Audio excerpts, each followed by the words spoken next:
പുഞ്ചിരിമട്ടത്ത് ഉരുൾ പൊട്ടിയിറങ്ങുമ്പോൾ സ്വന്തം വീട്ടിൽ തന്നെ ഉണ്ടായിരുന്നു ഉണ്ണികൃഷ്ണൻ. ഭാര്യയെ ഉരുൾ കൊണ്ടുപോയ വേദനയിൽ മലയിറങ്ങിയ ഉണ്ണികൃഷ്ണൻ പിന്നീട് ഇന്നാണ് അവിടേക്ക് മടങ്ങിയെത്തിയത്.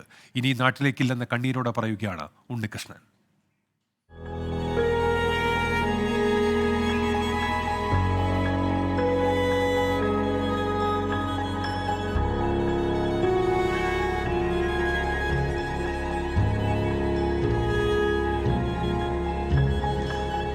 ഒന്നും പറ്റൂല, എന്തിനു പറ്റുമോ, എല്ലാം പോയില്ലേ.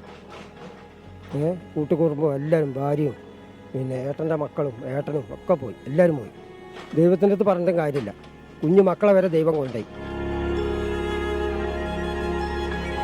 അന്ന് ആ പുലർച്ചെ ഒരു നാട് ഒലിച്ചു പോകുന്നതിന് തൊട്ടു മുമ്പ് വരെ ഉണ്ണികൃഷ്ണനും ഭാര്യയും ഈ വീട്ടിലുണ്ടായിരുന്നു.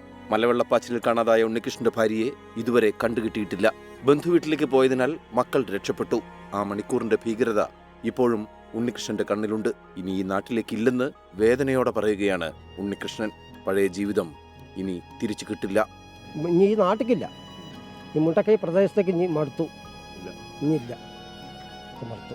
ജീവിതം ഇനി ഒരിക്കലില്ല നമുക്ക്. ഉരുൾപൊട്ടിയ പുലർച്ചെ പുഞ്ചിമുട്ടത്ത് നിന്ന് അന്നിറങ്ങിയ ഉണ്ണികൃഷ്ണൻ ഇന്നാണ് പിന്നെ വീട് നിന്നിടത്തേക്ക് തിരിച്ചെത്തുന്നത്. ഈ വീട്ടിൽ ഇനി താമസം സാധ്യമല്ല.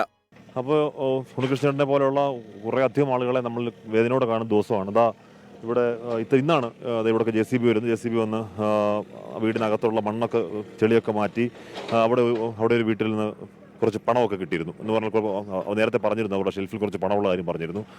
പണം കിട്ടിയിരുന്നു. അപ്പോൾ അങ്ങനെ എന്തെങ്കിലുമൊക്കെ എടുക്കാൻ ബാക്കിയുണ്ടോ എന്ന് വീടിൻ്റെ ഉടമസ്ഥർ വന്ന് വേദനയോടെ നോക്കുകയാണ്. ഈ പറയുന്ന പോലെ ഇവരുടെയൊക്കെ ആയുസിൻ്റെ സമ്പാദ്യങ്ങളായി ആണ് ഈ നശിച്ച് പോയതൊക്കെ. അപ്പോൾ നമുക്കിതുപോലെയുള്ളവരെ ചേർത്ത് നിർത്തി പറയാൻ കഴിയണം, ഞങ്ങൾ കൂടെയുണ്ട്, നിങ്ങളുടെ പഴയ ജീവിതം ഞങ്ങൾ തിരിച്ചു വരുമെന്ന് പറയാൻ നമുക്ക് കഴിയണം.